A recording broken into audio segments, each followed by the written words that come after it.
Hola chicos, vamos a descubrir cómo se consolidaron los gobiernos democráticos en España. ¿De acuerdo? Si te acuerdas, Adolfo Suárez fue el impulsor de lo que es todo el proceso de la transición. Pues bien, a partir de esa etapa de consenso, el clima en España empezó a crisparse, empezó a ponerse nervioso, por varios motivos. Empezó una crisis económica.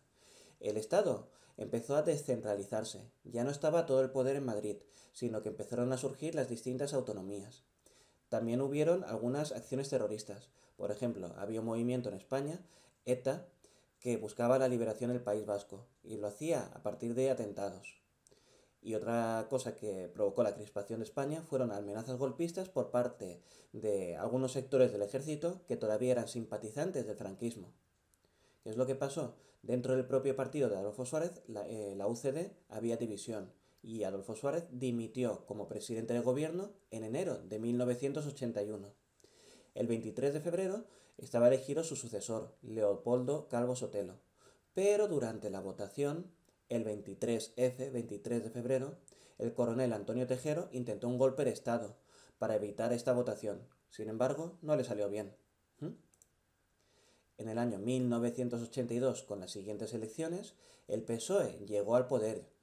¿Quién fue el presidente de aquel momento? Felipe González.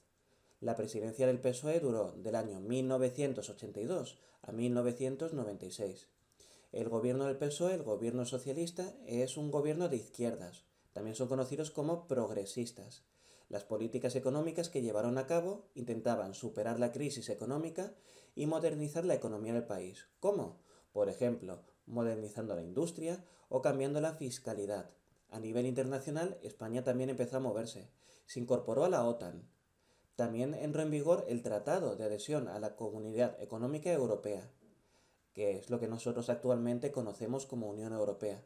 Estas dos cosas pasaron en el año 1986 y 6 años más tarde, en 1992, dos hitos muy importantes. Por una parte, las Olimpiadas de Barcelona y por la otra, la Exposición Universal de Sevilla.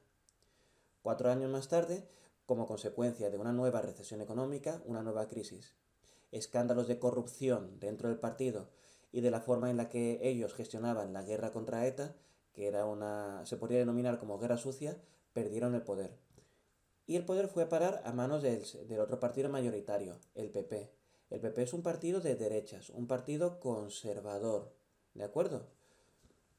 La situación favorable que vivía España en aquel momento permitió la disminución del paro, de la cantidad de personas desempleadas, y también empezó la privatización, la venta de empresas públicas a particulares, por ejemplo Telefónica. Esto actualmente no está muy claro si ha sido bueno o malo.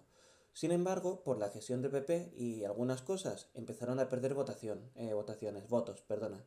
Por ejemplo, en el año 2002, un petrolero, el Prestige, contaminó las costas. También en la guerra de Irak el PP era un aliado. ¿Y eso qué provocó? Numerosas movilizaciones de ciudadanos. Precisamente a consecuencia de la guerra de Irak, el 11 de marzo, 11M del año 2004, tuvo lugar en Madrid un atentado terrorista, cuando cuatro trenes explotaron a partir de bombas. Allí murieron 191 personas y 1858 resultaron heridas. Yo recuerdo que ese día estaba camino a la universidad, en el autobús, y a partir de ahí mucha gente se movilizó a protestar. ¿Qué es lo que pasa? Que eso le pasó factura, perdió votos y perdió las siguientes votaciones. A partir de ahí tomó el relevo otra vez el PSOE. Fíjate que se alterna entre PSOE y PP. Progresista, conservador, izquierda, derecha. Con la cabeza en el gobierno de José Luis Rodríguez Zapatero. Retiró las tropas de Irak, aunque mantuvo algunas en Afganistán por mandato de la ONU. Y también tomó algunas medidas sociales, como subir el salario mínimo o crear la ley de dependencia. Sin embargo, una nueva crisis económica en el año 2007 hicieron que el PP volviera a perder elecciones en el año perdón, que el PSOE perdiera elecciones en el año 2011 y pasaron a manos del PP. ¿Cuál es el presidente en ese momento? Mariano Rajoy, que es hasta la actualidad. Repasamos. En 1996, con el sistema democrático consolidado, se inicia una etapa política caracterizada por la alternancia de gobiernos conservador y socialista. Hasta pronto.